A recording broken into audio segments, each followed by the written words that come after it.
Good morning and welcome to my class of mathematics, my maths, my methods.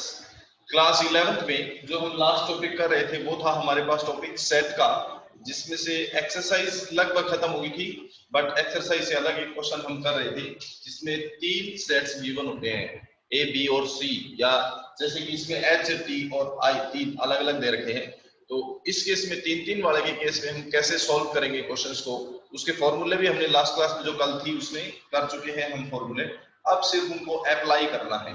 ठीक है, तो question है हमारे पास, इसमें क्वेश्चन में लिखा है in a survey of 60 people it was found that 25 read newspaper H. Total 60 peoples के ऊपर एक सर्वे किया जाता है, 60 लोगों पे सर्वे किया जाता है, जिसमें से 25 ऐसे हैं जो न्यूज़पेपर एच को पढ़ते हैं, 26 ऐसे हैं जो न्यूज़पेपर टी पढ़ते हैं, and 26 read newspaper I. 9 read both newspaper H and I. 9 ऐसे हैं जो एच और आई दोनों में कॉमन है, 11 ऐसे हैं जो एच और टी दोनों में कॉमन है, and 8 read both the newspaper T and I. 8 ऐसे हैं जो टी और आई में कॉमन है। 3 रीड ऑल द 3 न्यूज़पेपर, और 3 ऐसे लोग हैं, 3 peoples are such type of peoples who read all the 3 newspapers. Then find, first part पूछा है find the number of people who read at least one of the newspaper. अब हमने ऐसे बताने कितने लोग होंगे जो कम से कम एक न्यूज़पेपर पढ़ते हैं। एटलीस्ट वन मींस कम से कम एक जरूर पढ़ते हैं, मतलब न्यूज़पेपर पढ़ते हैं, चाहे वो कैसा भी न्यूज़पेपर पढ़ते हो, है ना। पूछा गया है how many number of people are such that they read newspaper only at least one newspaper. कम से कम एक न्यूज़पेपर जरूर पढ़ते हो, मतलब न्यूज़पेपर पढ़ते हैं, वो कोई भी पढ़ सकते हो सकता है एक पढ़ते हो या 2 पढ़ते हो या 3 पढ़ते हो, ठीक है, वो न्यूज़पेपर जरूर पढ़ते हैं। एटलीस्ट वन जो है वो नॉर्मली रिप्रेजेंट करता है यूनियन को, so we have to find the union of all the 3, A union B union C. Means ऐसे इंसान जो न्यूज़पेपर पढ़ते हैं वो या तो ए हो सकता है या बी या सी, यानी कि यहाँ पे क्या है एच आई एंड टी, तो एच आई और टी कर लेते हैं इसको, this is H union I union T. Then तीन के यूनियन के लिए फॉर्मूला क्या था अपने पास, number of element in the first set. मैं फॉर्मूला नहीं लिख रहा क्योंकि चलो फॉर्मूला लिख ही देते हैं। फर्स्ट सेट के एलिमेंट्स प्लस सेकंड सेट के elements plus number of element in third set minus intersection of two set, H intersection T minus T intersection I minus H intersection I, and plus intersection of all the three means H intersection T intersection I. ये formula है, बस इसमें value put up करनी है। H में हमारे पास है number of people who read, ये है 25 पीपल्स, टी में 26, आई में वो भी 26। देन एच इंटरसेक्शन टी को करेंगे minus H intersection T, this is H intersection T means 11, T intersection I, T और आई में कॉमन है 8, minus H intersection I which is 9, and plus intersection of all the three set intersection is 3। बस इसको calculate कर लेना हमने, so plus में 26 26 25 and 3 कितना हो जाएगा 80, दिस इज 80, और माइनस में कितना होगा 11 9 and 8 28, subtract that we got it is 52। तो 52 ऐसे हैं जो न्यूज़पेपर पढ़ने वाले हैं। टोटल जो सर्वे हुआ था वो कितने लोगों पे हुआ था, 60% के ऊपर सर्वे हुआ था, उनमें से 52 ऐसे जो न्यूज़पेपर पढ़ते हैं। इसका मतलब इस सर्वे में कुछ लोग ऐसे हैं जो न्यूज़पेपर पढ़ते ही नहीं है। इट मींस लास्ट क्लास में मैंने बताया था कि यूनियन हमेशा यूनिवर्सल सेट के इक्वल नहीं होता, टोटल के इक्वल नहीं होता। यहाँ पे भी वही है, ये जो यूनियन है this is not equal to total, means ये यूनिवर्सल सेट के इक्वल नहीं है। ओके, तो इसमें कुछ ऐसे हो सकते हैं जो एक भी न्यूज़पेपर नहीं पढ़ते, जो कि हमने क्वेश्चन को सॉल्व करने पर देखा है कि ये है number of person who read newspaper, वो किसी भी टाइप का हो सकता है, एंड दिस इज 52। सर्वे हुआ था 60% के ऊपर और न्यूज़पेपर पढ़ने वाले हैं 52, it means 8% are such type of persons who don't read any type of newspaper. ठीक है, इसमें से 8 लोग ऐसे हैं जो कोई भी न्यूज़पेपर नहीं पढ़ते। इसी के सेकंड क्वेश्चन में पूछा गया है find the number of people who read exactly one newspaper, जो वन न्यूज़पेपर पढ़ते हैं एग्जैक्टली वन। दो तरह से कर सकते हैं इसको, एक तो with the help of Venn diagram, या फिर हम यहां से कर सकते हैं। एग्जैक्टली वन का मतलब only one means only H हो सकता है, ओनली टी हो सकता है और ओनली आई हो सकता है। तीनों के अलग अलग वैल्यू फाइंड करके प्लस करेंगे हम, वो आएगा ओनली वन। तो मैं उससे करके दिखा देता हूँ। Number of people who read only H newspaper. Only H कैसे फाइंड करेंगे? फॉर्मूला बताया था कल। ओनली जब तीन तीन सेट वाले के लिए होता है, तो जिसके लिए ओनली है, ओनली एच है, तो इसमें से एच के दोनों इंटरसेक्शन माइनस हो गए, मींस एच का इंटरसेक्शन आई के साथ और एच का इंटरसेक्शन टी के साथ, ये दोनों होंगे सब्ट्रैक्ट, और तीनों का जो इंटरसेक्शन है वो होगा प्लस। ये हमने कल फॉर्मूले जब किए थे उसमें पढ़ा था। So it is number of element in H is 25। H के इंटरसेक्शन क्या क्या है? एक है 9 और एक है 11, और तीनों का इंटरसेक्शन है 3।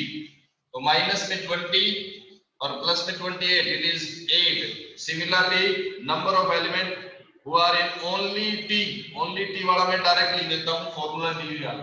टी में कितने? 26, माइनस में टी का इंटरसेक्शन, यहां से एक 11 है और एक 8 है, तो 11 एंड 8, और तीनों का इंटरसेक्शन होगा प्लस 26 एंड 3 29, और उसमें से ये माइनस होगा, 19 माइनस होगा, तो it is 10। And then number of person who read only I newspaper. Only I में क्या होगा? न्यूज़पेपर आई में से माइनस करेंगे आई के दोनों इंटरसेक्शन, यानी कि 9 और 8, 9 एंड 8, और प्लस करेंगे तीनों का इंटरसेक्शन, तो क्या हो जाएगा? 26 एंड 3 29, और उसमें से 9 और 8 को माइनस करेंगे, 17 को माइनस करेंगे 12। तो 12 है ऐसे जो ओनली आई न्यूज़पेपर पढ़ते हैं, 10 ऐसे हैं जो ओनली टी न्यूज़पेपर पढ़ते हैं, और 8 ऐसे जो ओनली एच न्यूज़पेपर पढ़ते हैं। So number of people who read exactly one newspaper, who read exactly one newspaper. How many are these? Exactly one means only H, only T और only I, तीनों को प्लस करेंगे। We find 8 plus 12 plus 10, it is 30। तो इनमें से 30 जो आदमी है, 30 जो इंसान है, 30 जो पीपल्स हैं, वो ऐसे हैं जो एक ही न्यूज़पेपर पढ़ते हैं, सिंगल न्यूज़पेपर पढ़ने वाले हैं। टोटल 60 पे सर्वे किया गया था, उसमें से न्यूज़पेपर पढ़ने वाले कितने आए? 52, यानी कि 8 ऐसे जो कोई भी न्यूज़पेपर नहीं पढ़ते, और इन 52 में से भी 30 ऐसे हैं जो सिंगल न्यूज़पेपर पढ़ने वाले हैं, एक न्यूज़पेपर पढ़ते हैं। बाकी ऐसे जो कॉमन है, दो दो भी पढ़ सकते हैं, तीन तीन भी पढ़ सकते हैं, ऐसे ही। ठीक है, अब इसी क्वेश्चन को अगर हम वेन डायग्राम की हेल्प से करें तो कैसे करेंगे?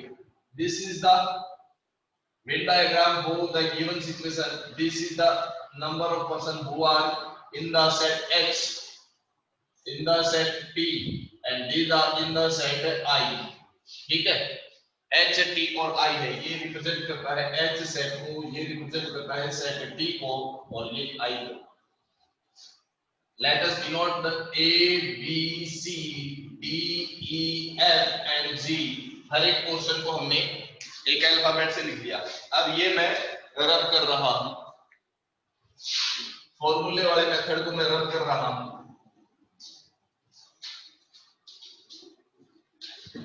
अब हम यहां से A, B, C, D, E, F, G सब की वैल्यू फाइंड करेंगे, और जैसे इसकी वैल्यू फाइंड हो जाएगी, जो पूछा गया है फटाक से आंसर निकल जाएगा। चलो वैल्यू फाइंड करते हैं। सबसे पहले H में कितने? 25। H means this portion is H, A plus B plus D plus E। कुछ क्वेश्चन ऐसे होते हैं जिनमें फॉर्मूला मेथड इजी रहता है, लेकिन कुछ क्वेश्चन ऐसे होते हैं जिनमें फॉर्मूला मेथड में वैल्यू फाइंड करना बहुत मुश्किल हो जाता है, तब हम वेन डायग्राम यूज करते हैं। ठीक है, तो आपको दोनों मेथड आनी चाहिए।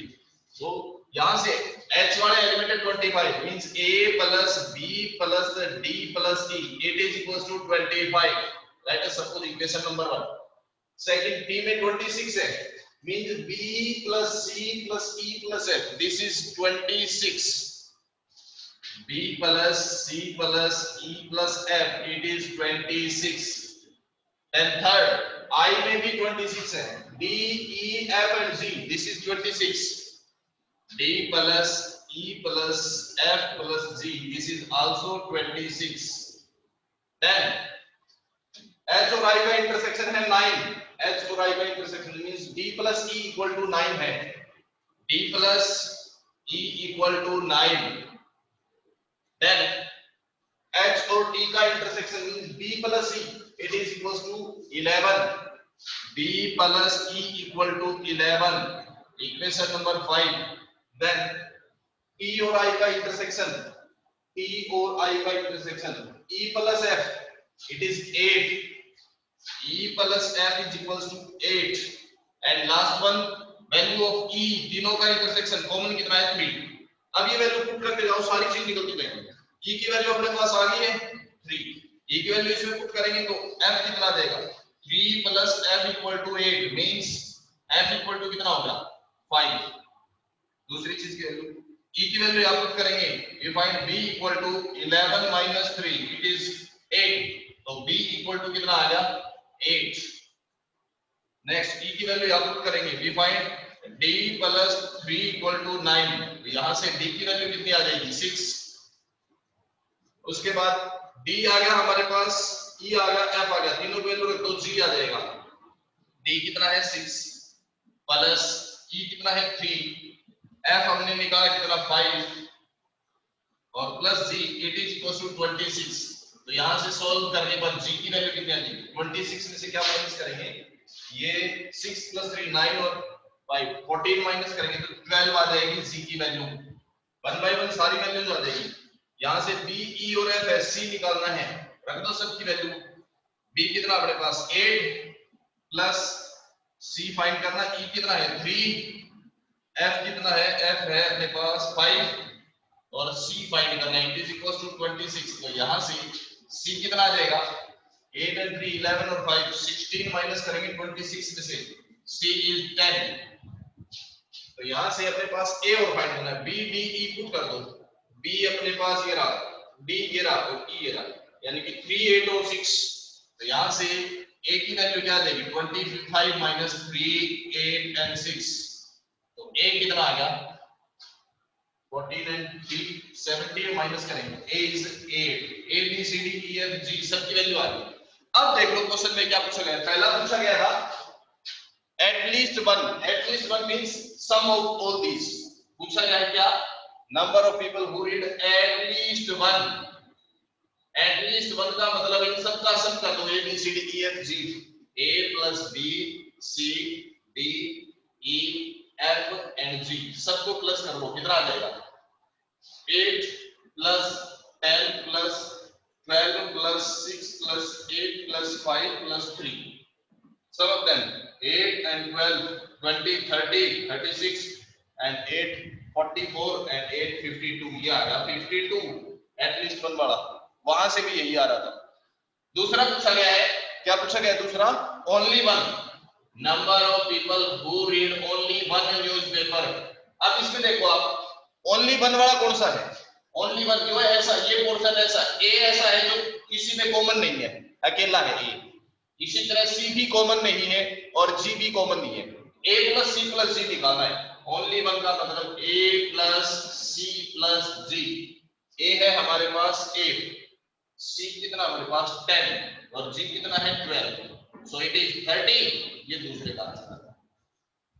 ठीक है, जब किसी क्वेश्चन में एक या दो चीज पूछी गई है तो अगर फार्मूला मेथड से आपको सारी चीजें पता है तो फार्मूला मेथड इजी रहेगा, बट एक ही क्वेश्चन में 5-6 चीजें पूछ ली गई है तो आपके लिए ये मेथड शॉर्ट रहेगा।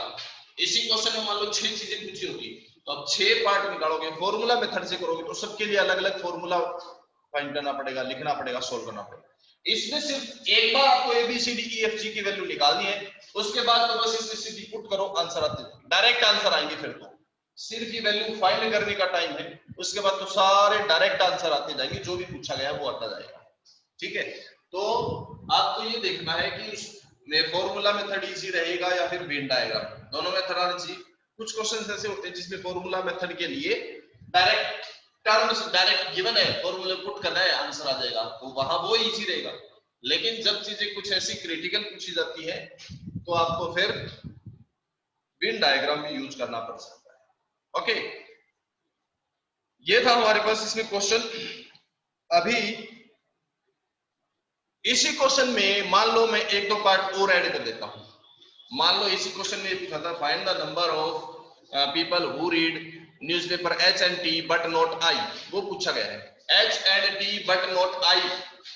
अगर आप फार्मूला मेथड से करोगे तो उसका फार्मूला यूज करना पड़ेगा, और यहां से करोगे तो डायरेक्ट देखो एच और टी है लेकिन आई नहीं है, वो पोर्शन जिसमें HOT हो, HOT दोनों में कॉमन ये था, इसमें से I वाला पोर्शन ये हटा दो, क्या बच गया B आंसर हो गया इसका। बस this is the value which is common in H and T but not in I।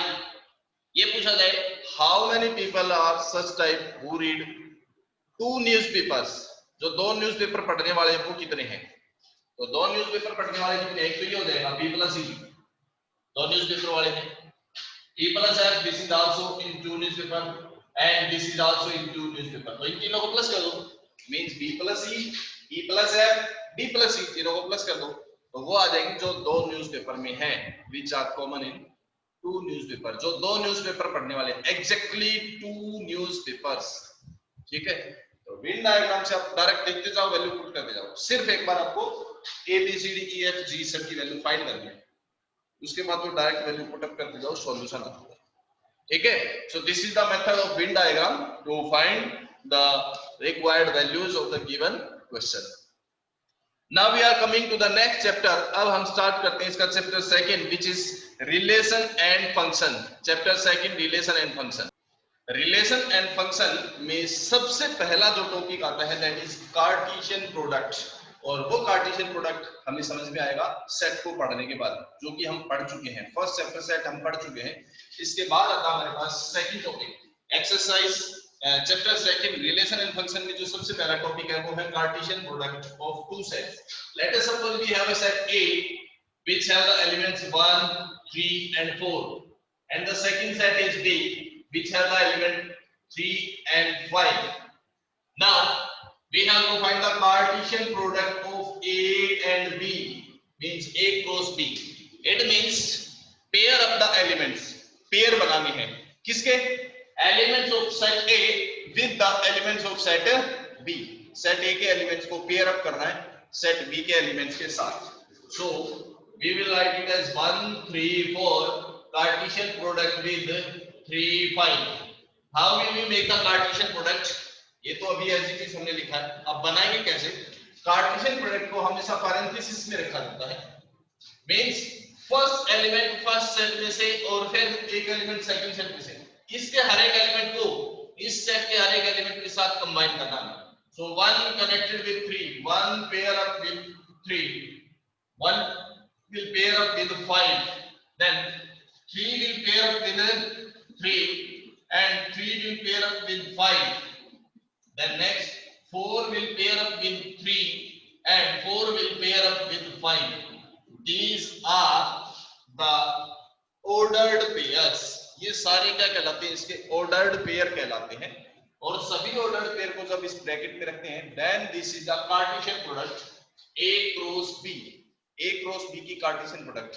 Cartesian product में एक स्पेशलिटी है, खास बात ये है कि इसका जो पहला एलिमेंट है हर एक ऑर्डर्ड पेयर में, ये हमारे पास सारे के सारे ऑर्डर्ड पेयर्स हैं, हर एक ऑर्डर्ड पेयर में जो पहला एलिमेंट है वो फर्स्ट सेट में से होता है हमेशा, और जो सेकंड एलिमेंट है वो हमेशा सेकंड सेट में से होता है। ये याद रखना, ऑर्डर्ड पेयर का जो फर्स्ट एलिमेंट है वो हमेशा फर्स्ट सेट का एलिमेंट होता है, and the second element is element of the second set. Okay, ये है हमारे पास about the Cartesian product. If we have two ordered pairs are equal, then their corresponding element will be equal. Just like we have 3 and x, it is equals to a and 4, then we will find that 3 is equals to a, value of a will be equal to 3, and x is equals to 4, means value of x is equals to 4। ठीक है, अगर coordinate system की बात करते हैं तो मान लो ये x कोऑर्डिनेट, ये y कोऑर्डिनेट, तो x कोऑर्डिनेट के इक्वल होगा, y कोऑर्डिनेट y को वैसे भी मान सकते हो आप। ठीक है, सो ऑर्डर्ड पेयर जब हमारे पास दो इक्वल होते हैं, first element will be equal to first, second element will be equal to second. Okay, इसके बाद इसमें अपने पास आता है जो नेक्स्ट है टॉपिक, वो आता है रिलेशन का। ठीक है, रिलेशन से पहले इसमें भी वही चीजें यूज होंगी, intersection of sets and union of sets, Cartesian product of set. Intersection और यूनियन के साथ कार्टेशियन प्रोडक्ट ऐड हो गया है इसमें। ठीक है, हम स्टार्ट करते हैं एक्सरसाइज इसकी फर्स्ट, जिसमें सिर्फ ऑर्डर्ड पेयर कार्टेशियन प्रोडक्ट तक का ही इंट्रोडक्शन है, रिलेशन का इंट्रोडक्शन अभी नहीं है, वो नेक्स्ट एक्सरसाइज में होगा। चलो हम आगे करते हैं इसमें। जब हम रिलेशन पे चलेंगे तो रिलेशन को इंट्रोड्यूस करेंगे, या एक बार मैं रिलेशन बता ही देता हूं क्या होता है। रिलेशन क्या होता है, जैसे अभी अभी हमने कार्टेशियन प्रोडक्ट लिखा A cross B which was 1 3 1 5 3 3 3 5 4 3 and 4 5, ये हमने अभी अभी एक कार्टेशियन प्रोडक्ट लिखा A cross B। Now what is the relation? A relation is any subset of the given Cartesian product। इस कार्टेशियन प्रोडक्ट का कोई भी सबसेट जो है वो एक रिलेशन होता है, ठीक है। Relation from A to set B, एक सेट ए है, एक सेट अपने पास बी है, so relation from set A to set B is a subset of the Cartesian product A cross B. A cross B जो cartesian product होगा उसका कोई भी subset, just for example we can write relation R. Relation को normally R से represent किया जाता है, ठीक है। Relation are can be written as 1 3 3 3 1 5 3 5, ये बनता है। ये एक रिलेशन हो गया, ये इसका एक सबसेट हो गया ना, ठीक है। ये बन गया इसका एक रिलेशन गया। रिलेशन क्या होता है? Any subset of the given Cartesian product. Cartesian product का कोई भी एक जो सबसेट होगा वो उसका उसमें एक रिलेशन कहलाता है, ओके। नॉर्मली क्या होता है? नॉर्मली रिलेशन जो वो किसी रूल को फॉलो करते हैं, नॉर्मली हार्ड एंड फास्ट नहीं है, बट नॉर्मली रिलेशन जो है वो फॉलो करते हैं किसी रूल को। जैसे इसमें हम मान सकते हैं क्या रूल है? R is the relation. R क्या है? एक रिलेशन है। कैसा रिलेशन है? जिसमें एलिमेंट ए और बी अगर है तो ए एंड बी कैसे नंबर है? आर ओड नंबर है, ओड नंबर्स। एंड ए क्या है? सेट ए फर्स्ट सेट का एलिमेंट और बी सेकंड सेट का एलिमेंट है। मान लिया यहाँ पे फर्स्ट सेट ए क्या था? 1 3 और 4 था, और बी क्या था हमारे पास? बी सेट वाज 3 and 5, ये है। तो ये क्या हो गया? ए बी, जहां पे ए सेट ए में से कोई भी एलिमेंट यानी कि 1 3 4 हो सकता है, बी 3 5 हो सकता है, बट उसमें से भी ए और बी कैसे ओड नंबर होने चाहिए, मींस इवन नंबर नहीं ले सकते, यानी कि 4 नहीं आ सकता, इसमें 4 नहीं लगेगा। तो रिलेशन, ये मैंने एक एग्जांपल लिया है कि ओड नंबर है, कैसा भी रिलेशन हो सकता है, वो एक जनरली एक रूल को फॉलो करता है। यहाँ पे रूल क्या था? ए और बी ओड नंबर है, जहां पे ए की वैल्यू सेट ए में से होगी और स्मॉल बी की वैल्यू सेट बी में से, तो यहाँ ए और बी की जहाँ पे वैल्यू पुट करके जाओ ये आ जाएगा। This is the relation, okay. तो ये एक रिलेशन होता है। कार्टेशियन प्रोडक्ट का कोई एक ऐसा सब्जेक्ट, कोई एक सबसेट जो जनरली किसी एक रूल को फॉलो करता है, वो क्या कहलाता है? रिलेशन कहलाता है। उसके बाद हम आगे बढ़ेंगे टॉपिक फंक्शन के ऊपर, बट उससे पहले हम स्टार्ट करते हैं एक्सरसाइज 2.1। बिल्कुल इजी एक्सरसाइज है। Exercise 2.1, first question is given that the order pair x by 3 plus 1 comma y minus 2 upon 3, this ordered pair is equals to 5 upon 3 comma 1 upon 3, find x and y। अभी अभी बताया था आपको, अगर दो ordered pair equal है their corresponding element will be equal, means x upon 3 plus 1 will be equal to 5 upon 3 and y minus 2 upon 3 equals to 1 upon 3, so we find x upon 3 equal to 5 upon 3 minus 1, it will be 2 upon 3 and 3 cancel with 3, so x is 2, here y equal to 2 upon 3 plus 1 upon 3 means y will be equal to 1, x और y दोनों की value आ जाएगी, ठीक है। तो कोई भी जब दो ऑर्डर्ड पेयर इक्वल गिवन होते हैं, फर्स्ट एलिमेंट फर्स्ट के इक्वल होगा, सेकंड एलिमेंट सेकंड के इक्वल होगा। नेक्स्ट क्वेश्चन है इसका second question, if the set has 3 element, एक सेट ए है जिसमें हमारे पास 3 एलिमेंट्स गिवन है, and the set B has 3 4 5, ये 3 एलिमेंट्स हैं। सेट ए में 3 नंबर ऑफ एलिमेंट 3 है, नहीं पता कौन से हैं, एलिमेंट क्या है ये नहीं पता। It has 3 elements means number of element in the set A is 3, ये लिखा है, कौन कौन से हैं वो ये नहीं दे रखा। और सेट बी में 3 एलिमेंट हैं, 2 3 4 एंड 5, इसके एलिमेंट क्या है ये दे रखे हैं, find the number of element in A cross B। Cartesian product में कितने एलिमेंट होंगे? कार्टेशियन प्रोडक्ट में हमेशा नंबर ऑफ एलिमेंट कितने होते हैं? Number of element of the first set. Cartesian product में कितने एलिमेंट होंगे? Number of element in the first set multiply number of element in the second set. First set में कितने एलिमेंट है? 3, और सेकंड सेट में कितने एलिमेंट है? इसमें भी 3। So there will be total 9 element in the Cartesian product. Cartesian product में टोटल कितने होंगे? 9 एलिमेंट्स होंगे। क्वेश्चन थर्ड देखो, G सेट गिवन है और H सेट गिवन है।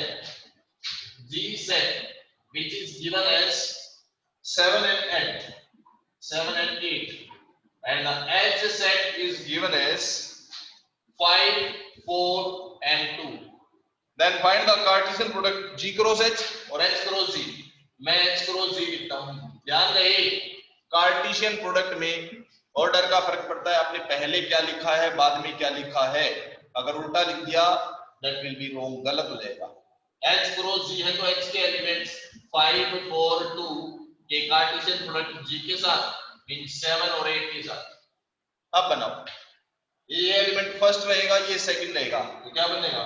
5, 7, 5, 7, नेक्स्ट इज 5, 8, उसके बाद 4, 7, नेक्स्ट इज 4, 8, उसके बाद 2, 7, देन 2, 8। ये बन जाएगा इसका कार्टेशियन प्रोडक्ट। ठीक है, अभी इस क्वेश्चन में आप 2, 7 और 2, 8 को उल्टा लिख सकते हो। कैसे? 2, 8 यहाँ पे और 2, 7 यहाँ पे, इसका कोई फर्क नहीं पड़ता। आप पूरे के पूरे ऑर्डर पेयर को, पूरे के पूरे पेयर को उठा के इसकी जगह लिख दे, कोई फर्क नहीं पड़ेगा। बट इसके एलिमेंट को आप उल्टा नहीं कर सकते। 2, 8 को आप 8, 2 नहीं बना सकते, ये चीज ध्यान रखो। पूरा ऑर्डर पेयर यहाँ से हटा के यहाँ रख लो, इसको यहाँ रख लो, डजंट मैटर, इसका कोई फर्क नहीं पड़ेगा। Okay, then the next is the question, इसी में G क्रॉस H भी निकालना, वो आप कर सकते हैं। नेक्स्ट हमारे पास जो क्वेश्चन है, question 4, state whether each of the following statement are true or false। Statement given है and we have to state is it true or false। if the statement is false rewrite the given statement correctly। अगर वो statement false है तो उसको हमें correct करके दिखाना है, रीराइट करना है। कैसे? चलो देखते हैं स्टेटमेंट क्या है। then we are going to rewrite it। if it is false we will rewrite it। statement is if P is the set which have element M and N, P have the elements M and N, and the set Q has the elements N and M, then it is written Cartesian product of P cross Q will be M and comma N M। ये कहता है this is the statement। P set given as element Mn, Q set element Nm, Cartesian product Mn, Nm। Is it right or wrong? ये बताना है। ये complete नहीं है, this is not right, because जब भी हम कार्टेशियन प्रोडक्ट में आते हैं तो ऑर्डर पेयर में इसके हर एक एलिमेंट को इसके हर एक एलिमेंट से पेयर करना होता है। m को n से करेंगे mn आ जाएगा, m को n से करेंगे mm, वो इसमें नहीं दे रखा। It is not right, it is false। This statement is false। Then what is right statement? Right statement will be, what is the right statement? Right statement is P cross Q Cartesian product is M N, then M को pair up करेंगे M के साथ, then N pair up with N, and then N pair up with M।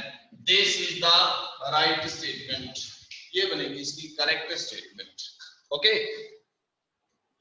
Similarly इसका second part है, if A and B are two non empty set, A set है non empty, यानी कि A में कोई ना कोई एलिमेंट है, B सेट है वो भी नॉन एम्प्टी है, इट मींस B के अंदर भी कोई एलिमेंट गिवन है। After that then A cross B is a non empty set of the ordered pair XY such that X belongs to the set Y, right? X Y उसके अंदर एक order pair होगा जहां पे X set A का element और Y set B का element होगा। A cross B ordered pair के लिए, A cross B Cartesian product के लिए होगा। Is it true or not?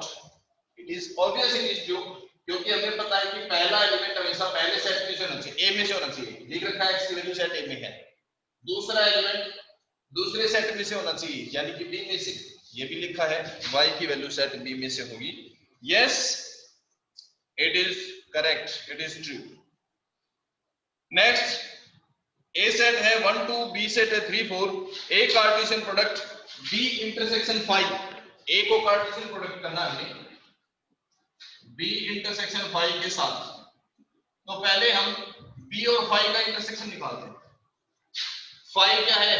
Empty, blank set, null set. इसका बी के साथ इंटरसेक्शन क्या होगा? जब इसमें कोई एलिमेंट है ही नहीं तो इंटरसेक्शन क्या आएगा? वो भी नल हो जाएगा, है ना। इंटरसेक्शन क्या होता है? कॉमन एलिमेंट होते हैं। Intersection is the common element, but 5 में कोई एलिमेंट हटता ही नहीं है, इसका मतलब कोई कॉमन भी नहीं हो सकते। It means this will be 5, B intersection 5 will be 5। अब ए के एलिमेंट को पेयर अप करना है 5 के साथ। 5 के अंदर कोई एलिमेंट थे ही नहीं, जब इसमें कोई एलिमेंट ही नहीं है तो इसको पेयर अप किसके साथ करेंगे? इसी के साथ नहीं कर सकते, है ना। ए में एलिमेंट गिवन है कुछ, बी में भी गिवन है, बट अब हमें इसका कार्टेशियन प्रोडक्ट करना है, पेयर अप करना है ए सेट के एलिमेंट को इसके साथ। इसमें कोई एलिमेंट है ही नहीं, जब एलिमेंट ही नहीं है तो पेयर अप नहीं होगा। It means this will be 5। ये क्या हो जाएगा? 5 हो जाएगा, और इन्होंने 5 ही लिखा।